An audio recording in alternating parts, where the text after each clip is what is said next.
Assalamualaikum warahmatullahi wabarakatuh. Halo teman-teman semua. Perkenalkan, kami dari kelompok 12 yang beranggotakan saya sendiri, Putri Nurhaliza, dengan NIM 21053098 dan rekan saya Muhammad Dafa Ayadi dengan NIM 21053151 dan juga rekan saya Wika Fitria dengan NIM 21053111. Nah, pada kesempatan kali ini, kami akan mempresentasikan materi tentang rekonsiliasi fiskal dengan tujuan memenuhi mata kuliah perpajakan dengan dosen pengampu Ibu Nita Sofia SPD MPDE. Nah, untuk materi yang pertama yaitu pengertian laporan fiskal akan dijelaskan oleh rekan saya Muhammad Dafa Ayadi. Kepada Dafa, dipersilahkan. Baik, saya akan menjelaskan pengertian laporan fiskal.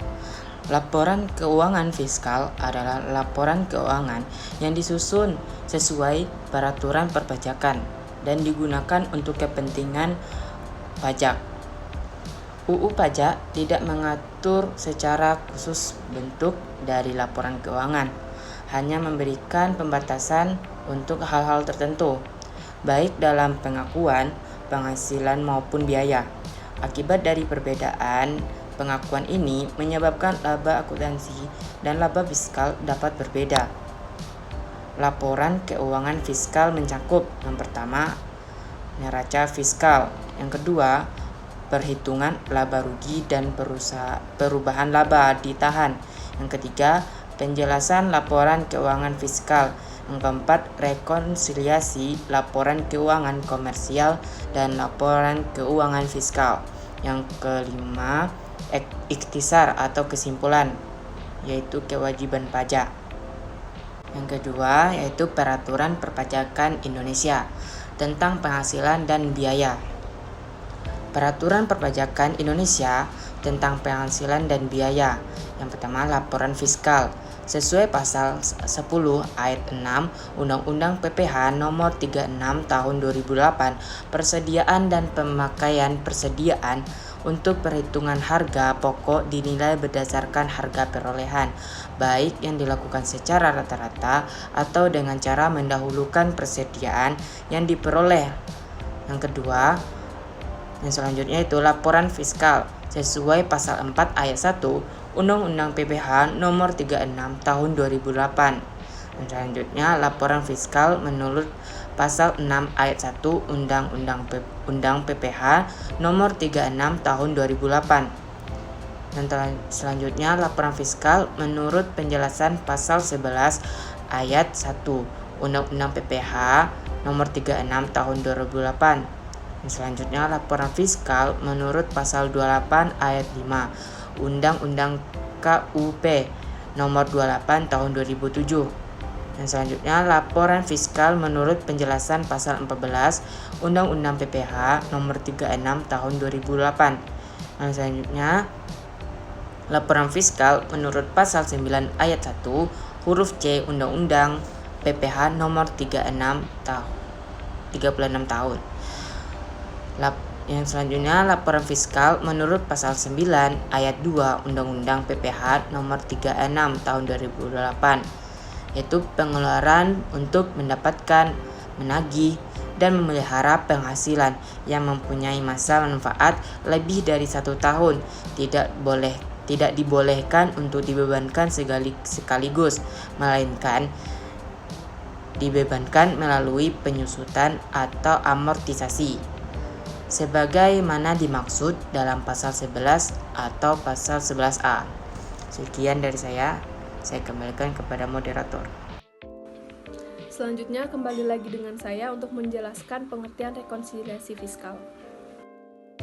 Nah, rekonsiliasi fiskal adalah salah satu cara untuk mencocokkan beberapa perbedaan yang terdapat pada laporan keuangan komersial yang telah disusun sesuai dengan sistem akuntansi keuangan atau yang biasa disebut dengan SAK, dan dengan laporan keuangan yang telah disusun dengan sesuai penyusunan sistem fiskal.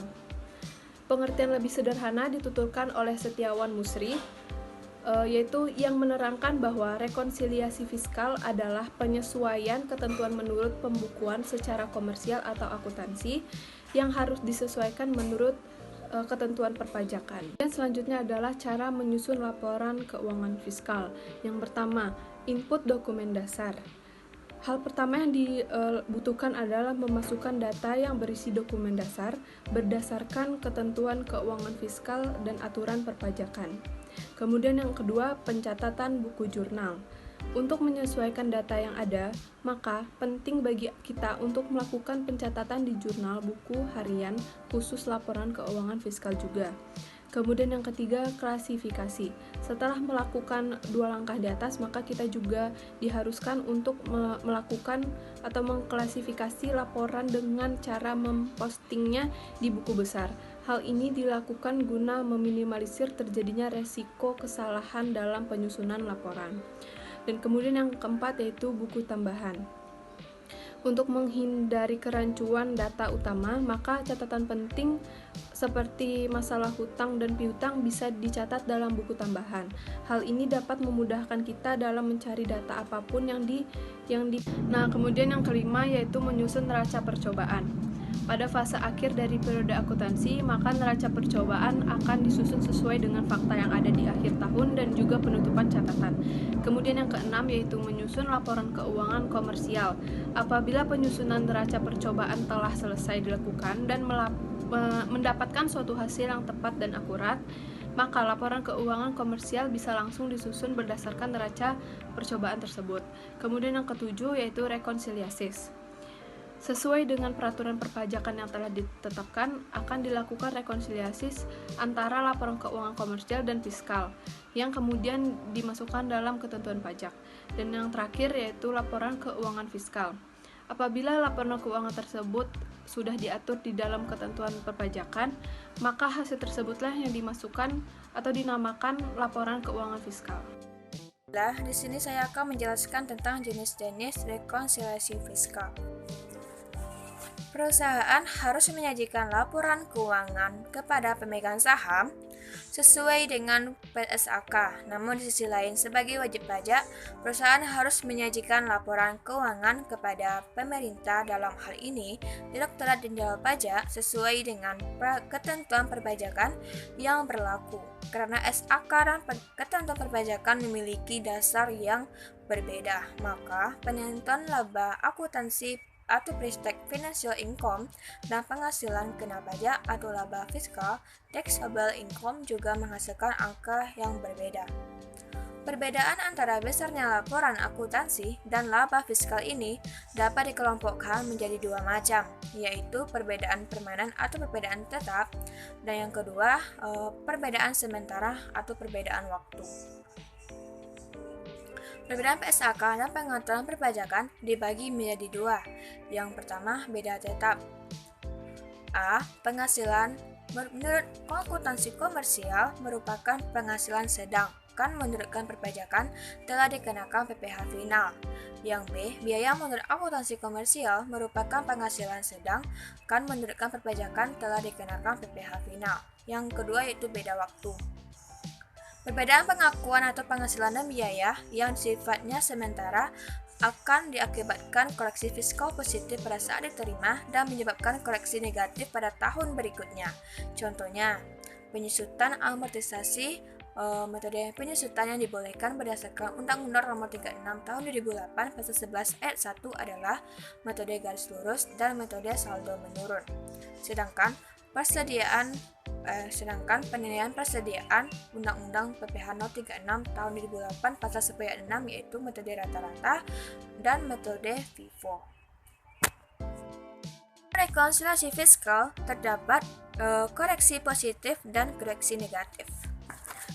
Koreksi positif biasanya dilakukan akibat adanya hal-hal berikut. Yang pertama, biaya yang tidak diakui oleh pajak sesuai pasal 9 ayat 1 Undang-Undang PPh No 36 Tahun 2008. Yang kedua, penyusunan menurut akuntansi lebih besar dibandingkan menurut pajak.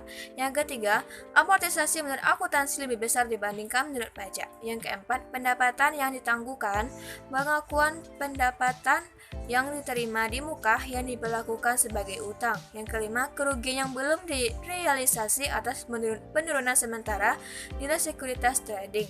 Yang keenam, kerugian yang belum direalisasi atas penurunan sementara nilai sekuritas persediaan. Yang ketujuh, biaya garansi produk menurut akuntansi lebih besar dibandingkan menurut pajak. Yang kedelapan, penyesuaian fiskal positif lainnya. Melakukan koreksi negatif biasanya dilakukan akibat adanya hal-hal berikut. Yang pertama, biaya yang tidak termasuk objek pajak sesuai dengan pasal 4 ayat 3 Undang-Undang PPh No 36 Tahun 2008. Yang kedua, penghasilan yang dikenakan PPh final sesuai pasal 4 ayat 2 Undang-Undang PPh No 36 Tahun 2008. Yang ketiga, amortisasi menurut akuntansi lebih kecil dibandingkan menurut pajak. Yang keempat, penyusutan menurut akuntansi lebih kecil dibandingkan menurut pajak. Yang kelima, pendapatan yang masih harus diterima telah diakui sebagai pendapatan meskipun belum ada realisasi penerimaan uang. Yang keenam, kerugian yang belum direalisasi atas kenaikan sementara nilai sekuritas trading. Yang ketujuh, penjualan cicilan. Yang kedelapan, penyesuaian fiskal negatif lainnya.